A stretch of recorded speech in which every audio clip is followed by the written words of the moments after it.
इसको रॉयल्टी बोलते हैं, टेक्निकल बोलते हैं, जो भी आपने देखा। ये लाभांश आएगा, ये सिस्टम है, आपको आएगा, हमारे बाद फिर बच्चों को ट्रांसफर होता जाता है, ये 7 पीढ़ियों तक। लेकिन जो सबसे महत्वपूर्ण कदम है इस अभियान का, जिसको बोलते हैं सुरक्षा, आप और हम जितने भी लोग यहां हैं, आप परिवार के मुखिया हो, आपके पीछे एक परिवार की जिम्मेदारी है। जी सर। उस जिम्मेदारी में जिसको भारत सरकार सबसे छोटा परिवार मानती है, पत्नी, 2 बच्चे, बूढ़े मां बाप,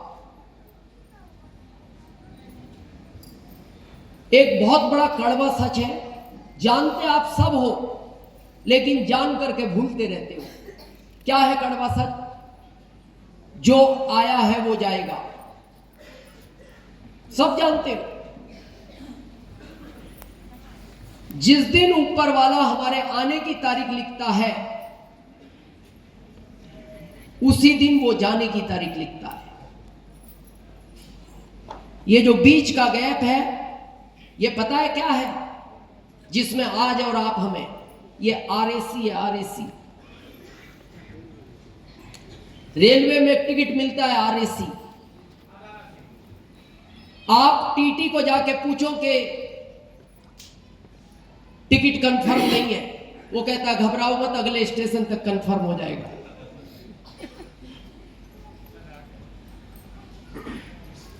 परसों का पेपर पढ़ो, कल का पेपर पढ़ो, खाली यूपी की बात कर रहे हैं, यूपी की। तेज गाड़ी चलाने में और होली के दिन ड्रिंक करने की वजह से 290 लोग घर नहीं पहुंचे एक ही दिन में। 290 एक ही दिन में। और ये केवल यूपी की बात है, भारत की नहीं। और ये सब घर के मुखिया थे।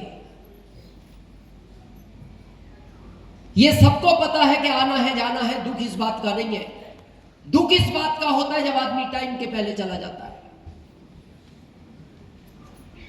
पिता दुनिया से जाए, दुख नहीं है, बेटा कंधा दे दे आखिरी बार, ये अच्छी बात है, क्योंकि जाना अटल सत्य है। दुख इस बात का होता है बेटा दुनिया से चला गया, पिता उस बेटे को कंधा देता है। ये सब बेटे ही तो गए, पिता तो घर में थे। और ये याद रखना, घटनाएं यहीं घटेंगी, घटनाएं यहां नहीं घटती। आपने कभी नहीं सुना होगा एक ट्रेन पटरी से जा रही थी, पटरियों पर दौड़ रही थी, और वो पटरियों से उतरी, खेत में घुसी, 4 किलोमीटर चली और गांव में जाके एक घर में 5 लोगों को मार दिया। ऐसा कभी नहीं होता। और यही तो 5 घर में है, इसलिए इनका कुछ नहीं होगा। आपने कभी नहीं सुना होगा एक ट्रक हाईवे से उतरा, 20 किलोमीटर खेतों में चला और गांव में जाके गांव में 20 लोगों को मार दिया। कभी नहीं होगा। घर में यही लोग तो हैं। ट्रेन पटरी पे चल रही है और सामने से मालगाड़ी आ रही थी, कोहरा बहुत था और ड्राइवर सिग्नल नहीं देख पाया, ट्रेनें टकरा गई और उसमें 180 लोग मर गए। वो यही थे, सब वो यही थे। यही तो दुख है। हम किसी प्रोफेशन के विरोध में नहीं है, बस एक बार महसूस करना, जो लोगों को बहुत गर्व है अपने ऊपर कि मैं बहुत बड़े जॉब में हूं, या मैं बहुत बड़ा काम कर रहा हूं, या मेरे पास बहुत बड़ी खेती है, सिर्फ महसूस करना। मान लो ज्यादा क्या होगा, आप IAS बन जाओगे, बन गए IAS। मान लो 3 लाख आपकी इनकम है महीने की, 3 लाख सैलरी है। अभी अजय सर ने कहा 1 लाख कुछ हजार सैलरी है। बहुत लोग हैं। IAS एक अच्छा सपना है, बन गए। जिस दिन ये घटना घटी, घटना तो घटेगी जी। 50 में घटे, 60 में घटे, 70 में कोई गारंटी नहीं है, घट गई। मान लो ये पद खाली हो गया, घटना घटी तो पद तो खाली हुआ, हो गया खाली। इस परिवार में से इस पद पर किसको बैठाया जाएगा? क्यों नहीं बैठाया जाएगा? क्वालिफाई नहीं। फिर किस बात का सीना चौड़ा करके घूमते हैं मार्केट में? मैं आईएएस हूं, मैं एसडीएम हूं, मैं इंजीनियर हूं, मैं प्रोफेसर हूं, किस बात का सीना चौड़ा? क्यों नहीं बैठाया जाएगा? चलो इसलिए नहीं बैठाया जाएगा, पत्नी अनपढ़ है, बच्चे छोटे हैं और माता पिता बूढ़े हो गए, मत बैठाओ, ठीक है मत बैठाओ। ये 3 लाख तो इस परिवार को दोगे? नहीं देंगे। नहीं। क्यों? अरे इनके बच्चे 20,000 के स्कूल में पढ़ते हैं, इनके माता पिता के 35,000 महीने का मेडिकल का खर्च है। चलो इसके ना रहने पे बच्चे तो सरकारी स्कूल में पढ़ लेंगे, इस माता पिता का मेडिकल का खर्च कौन उठाएगा? ये तो वैसे भी मर जाएंगे जब इनका इलाज नहीं होगा। इस बच्चे को ये इसलिए नहीं पढ़ा था 18 घंटे, 4 नंबर का चश्मा लग गया, रात भर पढ़ता था कि मेरा जीवन सुधर जाएगा, मेरे परिवार का जीवन सुधर जाएगा। इसके बाद तो परिवार का जीवन बिगड़ गया। बहुत लोग कहते हैं आरसीएम की क्यों इतनी तारीफ करते हो? आरसीएम में क्या ऐसी ताकत है? देखना, घटना बहुत दुखद है, लेकिन एक सीखने का सबक है। हमारे इस अभियान में एक लेवल होता है सफायर। भारत के कई लोग हैं, हम भी उसी पर हैं। इनकम कितनी होती है लगभग राजकुमार सर? 10 लाख से ऊपर, 10-15 के बीच, 10-15 लाख, 10 से 15 लाख पर मंथ, और कम से कम 8 लाख आती है। 8 से कम नहीं आती, 8 से 10 लाख कम से कम आती है। छत्तीसगढ़ रायपुर स्वर्गीय रत्नेश जैन इस अभियान के सफायर। जैसे राजकुमार सर ने कहा ना कि यूपी में आरसीएम का बीज बोने के बाद इस वृक्ष को बड़ा करने में बहुत बड़ा रोल है उनका। त्रिपाठी सर का इस पूर्वांचल को बड़ा करने में बहुत बड़ा रोल है। छत्तीसगढ़ को बड़ा करने में रोल था स्वर्गीय रत्नेश जैन जी का। 44 साल उम्र थी उस बच्चे की, बहुत ज्यादा उम्र नहीं थी। ये उम्र ज्यादा है क्या 44 साल? और ये रोड पे खड़े थे, जैन परिवार से थे, तो इनके धर्मगुरु आ रहे थे। कार पार्किंग में लगाई और कम से कम 150 लोग खड़े थे घेरे में, और अचानक 3 बच्चे आए। उन्होंने बाइक का ब्रेक भी लगाया, लेकिन उस भीड़ में आती हुई बाइक उनसे टकराई, उनका बैलेंस बिगड़ा, गिर गए, बेहोश हो गए। बहन जी 2 मिनट। 48 घंटे बाद डॉक्टर ने कह दिया आई एम सॉरी, नहीं बचे वो। पत्नी की उम्र 40 साल है, बेटी 11 साल की है, बेटा 5 साल का है, माता जी 75 की है, बाबूजी 80 के हैं। परिवार का एक ही लड़का था। विचार करो, ये आरसीएम में नहीं होते, दुनिया के किसी भी क्षेत्र में होते, इस परिवार का क्या होता? माता पिता को शुगर है, बीपी है, हार्ट की समस्या है, 40,000 का खर्च है मेडिकल का उनका। घटना घटनी थी, घट गई। 1 महीने बाद आरसीएम कंपनी से फोन आता है सुबह जैन के पास। मैडम, बहुत दुख के साथ कहा जाता है कि इस अभियान का एक बड़ा सिपाही हमने खो दिया। हमें भी दुख है, आपको हमसे ज्यादा है। आप चिंता मत करना, आरसीएम परिवार आपके साथ है, और हमने फोन आपको इसलिए किया है, ये वाला पद खाली हो गया जिस पे स्वर्गीय रत्नेश जैन जी थे, और हमने फोन इसलिए किया है, आप अपने पेपर कंपनी को मेल कर दो ताकि अगले महीने इस पद पर हम आपको बैठा दें। ये दुनिया का पहला ऐसा सिस्टम है जहां कभी भी पद खाली नहीं रहता। यहां पद खाली होते ही परिवार का आदमी इस पद पर बैठता है, बाकी दुनिया के किसी भी प्रोफेशन में नहीं बैठता। और आज सुबह जैन इस अभियान की सफायर है।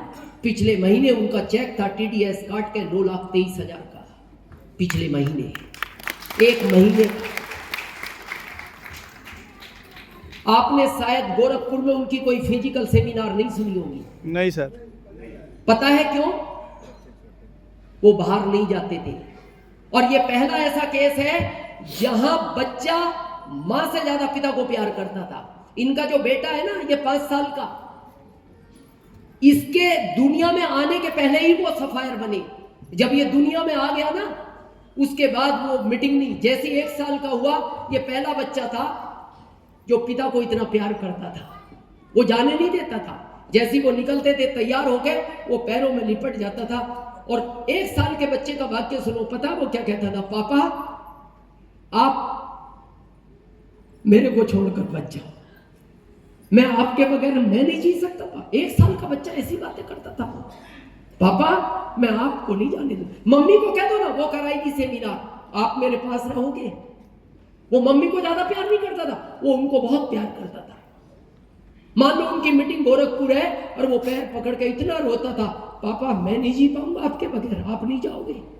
उनको मीटिंग कैंसिल करनी पड़ती थी और वो बड़ी मजबूरी में फोन करते थे, रमेश त्रिपाठी सर आज की मीटिंग आप ही कर लो, बेटा आने नहीं देता।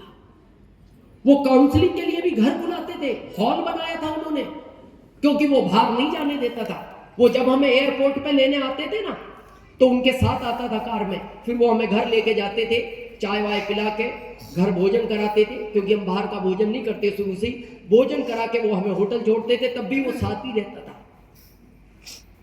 जिस दिन उनका पार्थिव शरीर घर आया, आज भी इस बच्चे को नहीं पता स्वर्गीय रत्नेश जैन कहाँ है, इसको नहीं बताया गया अभी भी। जब उनका पार्थिव शरीर रात को 8 बजे घर आया, तो हमारे यहाँ प्रथा है रात को अंतिम कार्यक्रम नहीं होता, तो वो पूरे रात पार्थिव शरीर घर रहा। तो वो बार बार अपनी मम्मी से पूछता था, मम्मी पापा उठते क्यों नहीं, ये बोलते क्यों नहीं? मैंने आज पापा से लड़ाई नहीं की मम्मी, मैंने बस इनको कुछ नहीं बोला, फिर ये बात क्यों नहीं करते, ये क्यों सोए हुए मम्मी?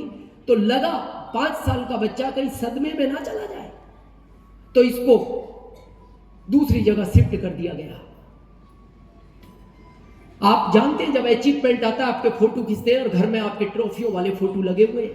उनके घर में बहुत है स्वर्गीय रत्नेश जैन साहब के घर, लेकिन एक आखिरी फोटो और लगा, हार चढ़ा हुआ। उस मां की हिम्मत देखना। आज वो बच्चे ने जब आखिरी बार पूछा, मां पापा को ये भला सम्मान किस दिन मिला था, क्या कहे वो मां? वो नहीं बताना चाहते आज बच्चे को, इसलिए नहीं बता रहे। जब बड़ा हो जाएगा, 12-13 साल का हो जाएगा, बताएंगे, स्थिति अनुकूल हो जाएगी, इतने हो सकता है थोड़ा भूल भी जाए, आज नहीं बता रहे। आज दिल में पूछता है, उस मां की हिम्मत देखो, दिल में पूछता है, मम्मी पापा पहले तो कभी भी इतनी लंबी आरसीएम की मीटिंग करने नहीं जाते थे, क्योंकि आज जब पूछता है, मां यही बात कहती है, बेटा आरसीएम के लिए गए हैं, मम्मी पापा को कहो फोन तो किया करें, उनको कहना, बेटा याद करता है उनका।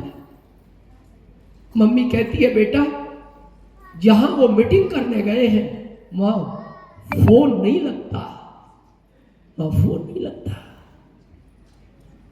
अभी एनिवर्सरी में मिला था वो बच्चा हमें, आप किसी ने देखा हो खेल रहा है मजे में, हमारे पास आके हमसे पूछा उसने, दिनेश अंकल कहीं मेरे पापा मिलते हैं क्या आपको मीटिंग में? उनको कहा करो अपने बेटे से बात कर लिया कर, बहुत याद आती है पापा की। क्या जवाब दो उसको, क्या जवाब दो? जब तक सब अच्छा है ना, बहुत अच्छा है। जिन परिवारों का ये मुखिया जाता है, उस परिवार से पूछना क्या स्थितियां होती है। बस आखिरी बात कह रहे हैं आपसे, कभी आरसीएम के लिए ना अपने पिता से पूछना, ना अपनी मां से पूछना, ना अपनी पत्नी से पूछना, ना अपने पति से पूछना, ना अपने बेटे से पूछना, ना अपनी बेटी से पूछना। एक बार अपने दिल से पूछना, एक बार अकेले में बैठ के। क्या पूछना? जिस दिन इस तस्वीर में से ये चित्र हटेगा, इस परिवार का क्या होगा? और दिल कहे कि इस परिवार को स्वर्गीय रत्नेश जैन जी की तरह जरूरत है, जैसे आज उस परिवार को है, तो आप इसको करना और कभी छोड़ना मत। और आपका दिल कहे इस परिवार को मेरे बाद स्वर्गीय रत्नेश जैन जी की तरह जरूरत नहीं है, आप मत करना इसको। दिल कहे तो करना, नहीं कहे तो नहीं करना। आपने हम सबको सुना, इसके लिए हम आपके बहुत बहुत आभारी हैं। Thank you.